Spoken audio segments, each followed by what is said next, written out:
Son las 10 de la noche y es la hora de opinar. Hoy, junto con Javier Tello, platicaré sobre el movimiento de ciudadanos indignados en España, que al parecer tiene mucho que decirnos a los mexicanos. Luego voy a entrevistar al periodista Samuel García sobre la candidatura de Agustín Carstens para presidir el Fondo Monetario Internacional. Finalmente pasaremos al tema que estamos debatiendo a lo largo de esta semana. ¿Qué explica la renuencia de los estados a entrarle de verdad al tema de la seguridad pública? Quédese aquí en Foro TV, que ya comenzó la hora de opinar.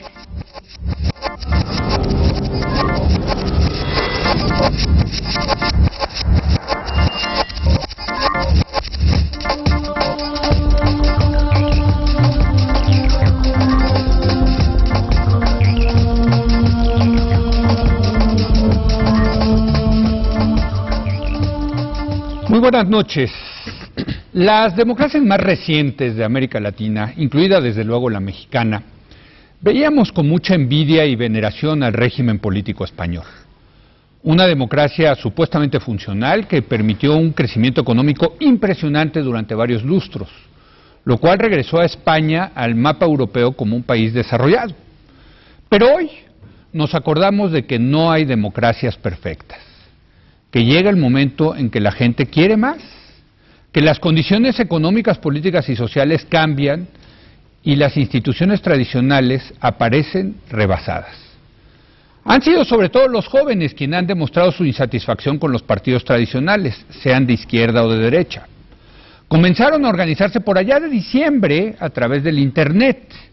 Empezó a nacer el movimiento 15M como un grupo de Facebook bajo el lema "Estamos indignados", y que acusa a los poderes políticos y económicos de su precaria situación y exige un cambio de rumbo.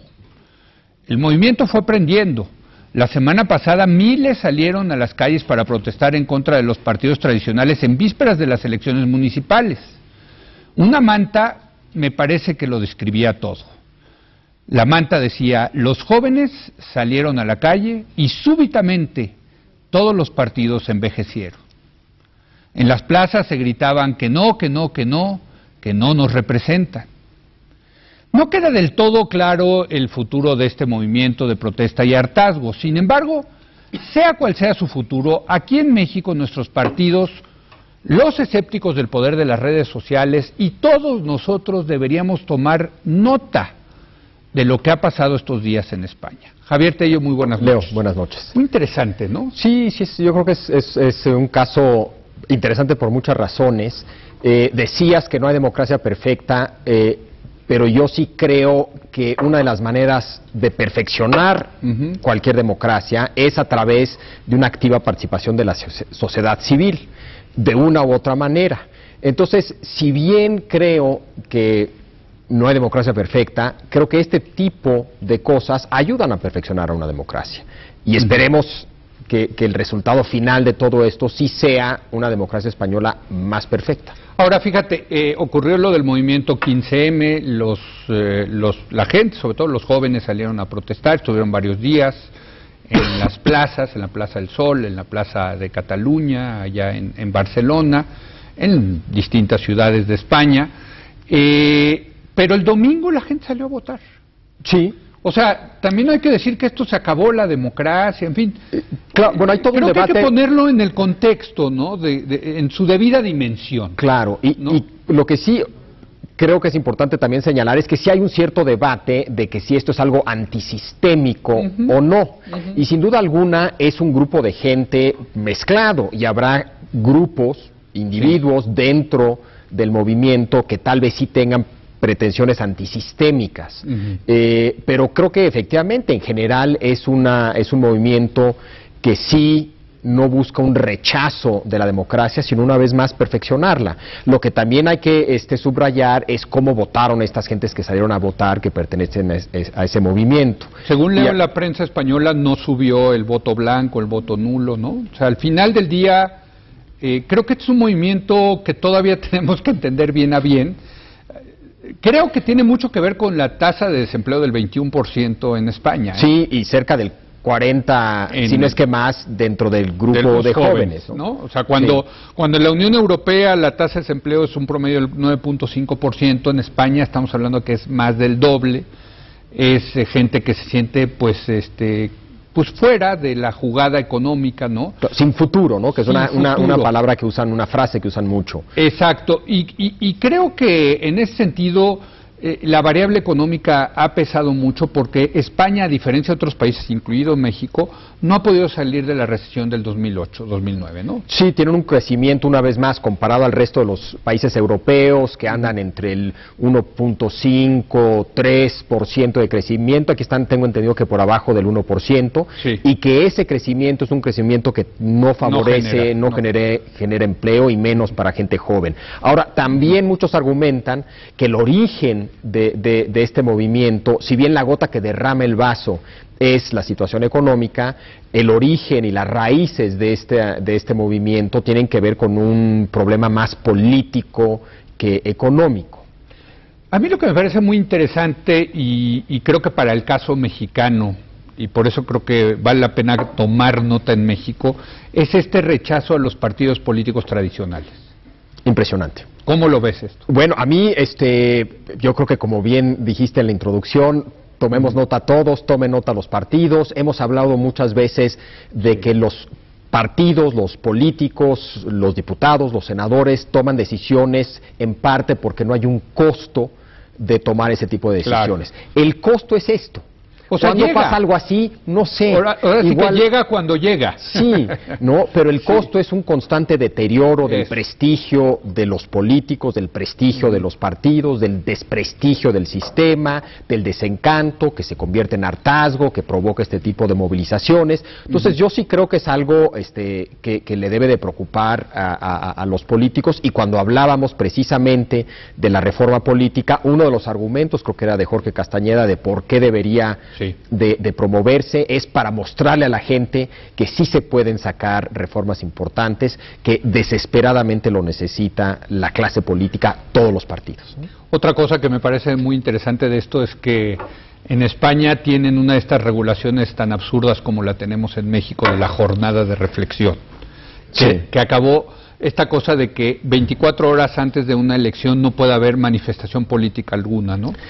Y la Junta Electoral le manda a los manifestantes les prohíbe manifestarse y los manifestantes le mandan a decir, pues no nos quitamos, claro. ¿No? Y la policía con mucho tino no reprime a los manifestantes. Pero lo que me parece interesante es que la jornada de reflexión en México no es 24 horas, no es un día, son 3 días, ¿no? Sí, creo que muchas de estas leyes hay que entenderlas en contexto. Claro. Tal vez en un origen tuvo sentido algo así. Claro. En México yo entiendo esa regulación por razones históricas, y la pregunta es cuándo ya sientes que tu democracia está lo suficientemente consolidada, madura para desechar ese tipo de regulaciones. En México hubo una historia de supuestamente problemas el día de la elección o pocos días antes de la elección, que esta ley, imagino que era lo que esta regulación era lo que trataba de evitar, pero llega un momento en que sí se vuelve totalmente ridículo. Sí, y yo creo que en España yo creo que es más ridículo. Claro, regresando al tema español, pues esto acabó echándole gasolina al fuego, ¿no? Claro. O sea, de hecho, yo estuve siguiendo muy de cerca en la prensa española el movimiento, se me hizo muy interesante, y parte era esta cosa de que pues ahora más gente sale a la calle para demostrarle a la Junta Electoral de que nosotros sí podemos. ¿Cómo que no? Sí. ¿Quién nos va a quitar ese derecho a manifestar? Sí, y no solamente se vuelve un doble mensaje, no podemos a través de los partidos tradicionales que no nos representan, la única manera de lograr que nos escuchen es haciendo lo que estamos haciendo. La otra cosa que se me hace interesante es todo el tema de las redes sociales. Sí, creo que es un gran caso para poner a prueba la teoría de Malcolm Gladwell, que fue uno de los críticos de este tipo de organización. Sí. Su argumento, o uno de sus dos argumentos, es que las redes sociales lo que generaban eran eso, redes. Sí. Y que para lograr un cambio político profundo, es importante subrayar, un cambio político profundo, Malcolm Gladwell argumenta que se necesita más que una red, una organización, es decir, líneas de mando, disciplina, estrategia, estrategia, y que eso te lo da una organización y no una red social. Y precisamente yo creo que uno de los retos que enfrenta este movimiento es poder transitar de una red a algún tipo de organización con todas las dificultades y costos que eso implica para poder seguir adelante con una agenda, ¿no? Que en realidad no saben qué quieren. Sí, yo creo que a la fecha es más protesta que propuesta, ¿no? Sí.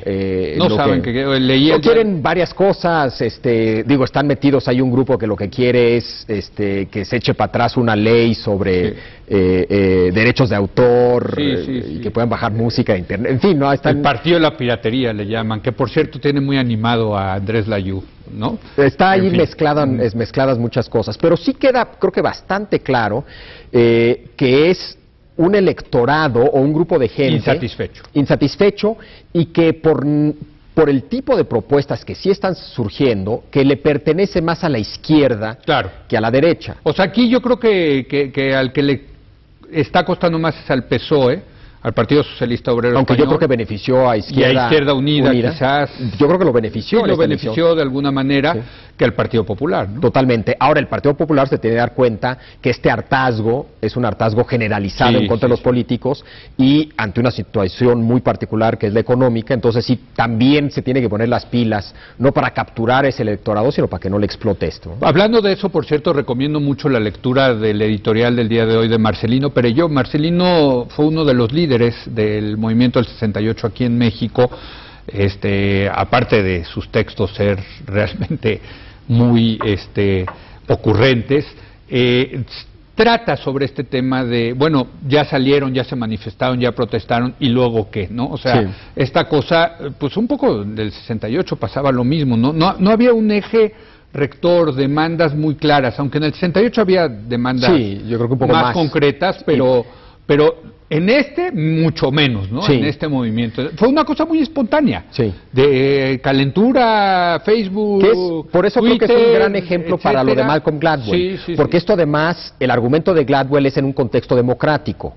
Las redes sí tienen grandes ventajas. Muy diferente a lo que ha pasado en Medio Oriente. Totalmente. Ahí la flexibilidad que te da una red hace todo el sentido del mundo, además de que estás menos expuesto a la autoridad.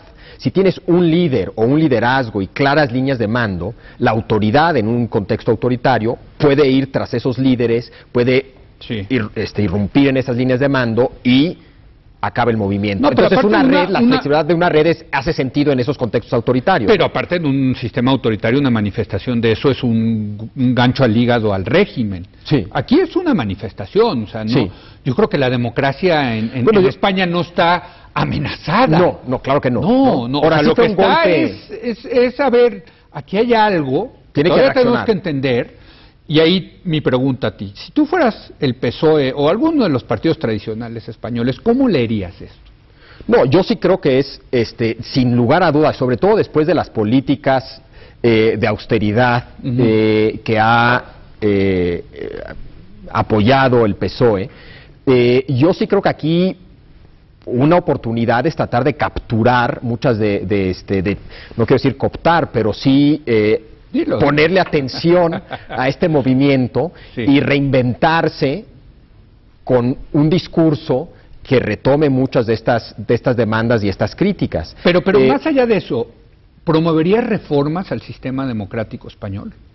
Bueno, hay algunas demandas de cosas muy puntuales. Primarias. Exacto, No, yo ahí sí no conozco a detalle el sistema político español para decirte esta sí me gusta, esta no me gusta. Te puedo decir en términos abstractos si me gustan o no me gustan las primarias. Por ejemplo, parte de un problema que se ve aquí claro es que no se sienten representados.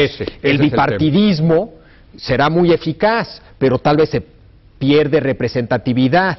Que por cierto, yo no creo que sea un bipartidismo España, o sea, realmente hay dos grandes partidos, pero los partidos chicos tienen un gran peso, sobre todo, bueno, el partido catalán. Sí, hay un tema regional ahí, una dinámica regional que no tenemos aquí, pero así lo está viendo la gente, ¿no?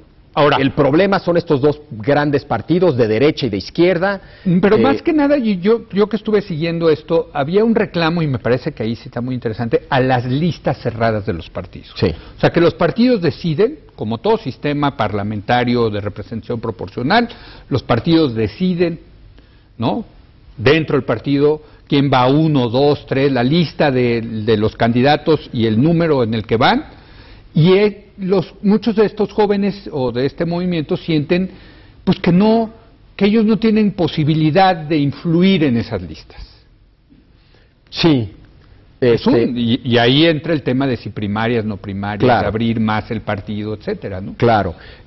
Sí, sin duda, para mí un tema central es cómo haces un sistema más representativo y qué es lo que quieres representar, claro, ¿no? Sí. Lo puede ser a nivel primarias, dentro de un partido, pero a nivel primarias, que ahí puedes tratar de generar mayor debate, o puedes hacerlo de otras maneras. Ahí sí tendría yo que conocer mucho mejor el sistema político español para tener una opinión sobre qué creo yo que ellos deberían de hacer. Yo no soy tan fan de depende qué quieres decir por primarias. A mí me ha gustado el sistema español, creo que ha sido un sistema bastante funcional, pero en fin, ya nos tenemos que ir.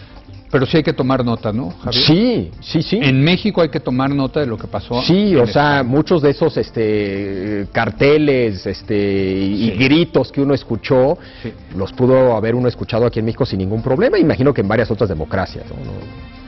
Javier Tello, muchas gracias. Nos vemos mañana. Vamos a hacer una pausa y vamos a regresar ahora a platicar con el periodista especializado en temas económicos, Samuel García, acerca de esta candidatura de Agustín Carstens, nuestro gobernador del Banco de México. Bueno, pues usted sabe, lo están candidateando para presidir el Fondo Monetario Internacional. Les recuerdo que me puede enviar sus comentarios a mi cuenta de Twitter, @LeoZuckerman, tal como aparece en la pantalla. Quédese aquí en Foro TV, que continúa la hora de opinar.